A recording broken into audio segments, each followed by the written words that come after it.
ಇಂದಿನ ಕತೆ. ಅಮ್ಮ ಒಂದು ದಿನ ರಜೆ ತೆಗೆದುಕೊಂಡರೆ. ಮಳೆ ಜೋರಾಗಿ ಸುರಿಯುತ್ತಿದ್ದ ಒಂದು ಬೆಳಗ್ಗೆ. ಶಾಲೆಯ ಆವರಣವೆಲ್ಲ ಮಳೆಯ ಹನಿಗಳಿಂದ ನೆನೆದಿತ್ತು. ಮಕ್ಕಳು ತರಗತಿಗಳಲ್ಲಿ ಕುಳಿತಿದ್ದರು. ಆ ಸಮಯದಲ್ಲಿ ಶಾಲೆಯ ಪ್ರಿನ್ಸಿಪಾಲ್ ಒಬ್ಬ ತಾಯಿಯನ್ನು ತಮ್ಮ ಕಚೇರಿಗೆ ಕರೆಸಿದರು. ತಾಯಿಗೆ ಏನೋ ಆತಂಕ. ನನ್ನ ಮಗ ಏನಾದರೂ ತಪ್ಪು ಮಾಡಿದ್ದಾನೋ ಎಂಬ ಚಿಂತೆ ಮನಸ್ಸಿನಲ್ಲಿ ಮೂಡಿತು. ಪ್ರಿನ್ಸಿಪಾಲ್ ಅವರ ಮುಖದಲ್ಲಿ ಮೃದುವಾದ ನಗು ಇತ್ತು. ಚಿಂತಿಸಬೇಡಿ ಅಮ್ಮ, ನಿಮ್ಮ ಮಗ ಇಂದು ಬರೆದಿರುವ ಒಂದು ಪ್ರಬಂಧವನ್ನು ಓದಿದ ನಂತರ ನಮ್ಮ ಇಡೀ ಸ್ಟಾಫ್ ರೂಮ್ ಕೆಲ ಕ್ಷಣ ಮೌನವಾಗಿ ಬಿಟ್ಟಿತು. ಅದನ್ನು ನೀವು ಓದಬೇಕು ಎಂದು ಹೇಳಿ ಒಂದು ಕಾಪಿಯನ್ನು ಅವರ ಕೈಗೆ ನೀಡಿದರು. ತಾಯಿ ನಡುಗುವ ಕೈಗಳಿಂದ ಆ ಕಾಪಿಯನ್ನು ತೆರೆದರು. ಮೊದಲ ಸಾಲಿನಲ್ಲಿ ದೊಡ್ಡ ಅಕ್ಷರಗಳಲ್ಲಿ ಬರೆಯಲಾಗಿತ್ತು, ನನ್ನ ಅಮ್ಮ ಒಂದು ದಿನ ರಜೆ ತೆಗೆದುಕೊಂಡರೆ. ಮೊದಲು ನನಗೆ ನನ್ನ ಅಮ್ಮ ತುಂಬಾ ಕೋಪಿಷ್ಟ ಎಂದು ಅನಿಸುತ್ತಿತ್ತು. ಬೆಳಿಗ್ಗೆ ಬೇಗ ಎಬ್ಬಿಸುತ್ತಿದ್ದರು. ಸಮಯಕ್ಕೆ ಓದಲು ಹೇಳುತ್ತಿದ್ದರು. ಮೊಬೈಲ್ ಹೆಚ್ಚು ಬಳಸಬೇಡ ಎಂದು ಬೈಯುತ್ತಿದ್ದರು. ನನಗೆ ಅದು ಎಲ್ಲವೂ ಕಿರಿಕಿರಿಯಾಗಿ ಕಾಣುತ್ತಿತ್ತು. ಆದರೆ ಒಂದು ದಿನ ಅಮ್ಮಗೆ ತೀವ್ರ ಜ್ವರ ಬಂದು ಹಾಸಿಗೆ ಹಿಡಿಯಬೇಕಾಯಿತು. ಮರುದಿನ ಬೆಳಿಗ್ಗೆ ಯಾರೂ ನನ್ನನ್ನು ಎಬ್ಬಿಸಲಿಲ್ಲ.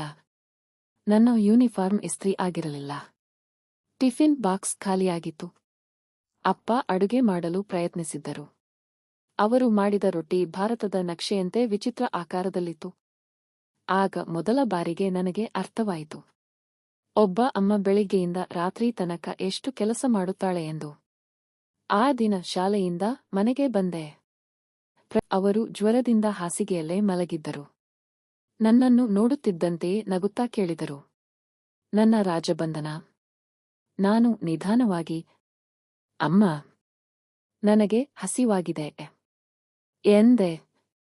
ಅಮ್ಮ ಎದ್ದು ನನಗೆ ಊಟ ಹಾಕಲು ಪ್ರಯತ್ನಿಸಿದರು. ಆದರೆ ನೋವಿನಿಂದ ಮತ್ತೆ ಹಾಸಿಗೆಯ ಮೇಲೆಯೇ ಕುಳಿತುಬಿಟ್ಟರು. ಆ ದಿನ ಮೊದಲ ಬಾರಿಗೆ ನಾನೇ ಅಡುಗೆಮನೆಗೆ ಹೋಗಿ ನನಗೆ ಊಟ ಹಾಕಿಕೊಂಡೆ. ಆಗ ಮನೆ ತುಂಬಾ ವಿಚಿತ್ರವಾಗಿ ಮೌನವಾಗಿತ್ತು. ಆ ರಾತ್ರಿ ಅಮ್ಮ ಜ್ವರದಿಂದ ನರಳುತ್ತಿದ್ದರು. ಆದರೆ ತಮ್ಮ ಆರೋಗ್ಯದ ಬಗ್ಗೆ ಒಂದು ಮಾತು ಹೇಳಲಿಲ್ಲ. ಬದಲಾಗಿ ಅಪ್ಪನನ್ನು ಮತ್ತೆ ಮತ್ತೆ ಕೇಳುತ್ತಿದ್ದರು, ಮಗ ಹಾಲು ಕುಡಿದನಾ? ಹೋಂವರ್ಕ್ ಮಾಡಿದನಾ? ಸಮಯಕ್ಕೆ ಊಟ ಮಾಡಿದನಾ?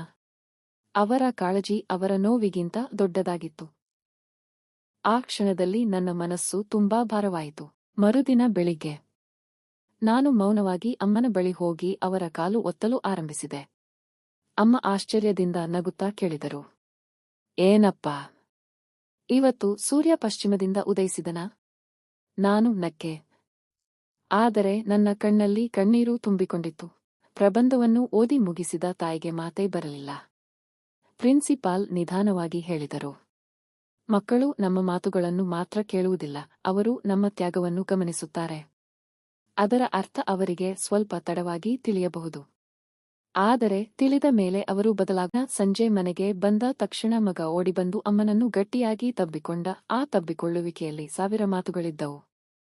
ಆ ದಿನದಿಂದ ಅವನು ಬದಲಾಗಿದ್ದ.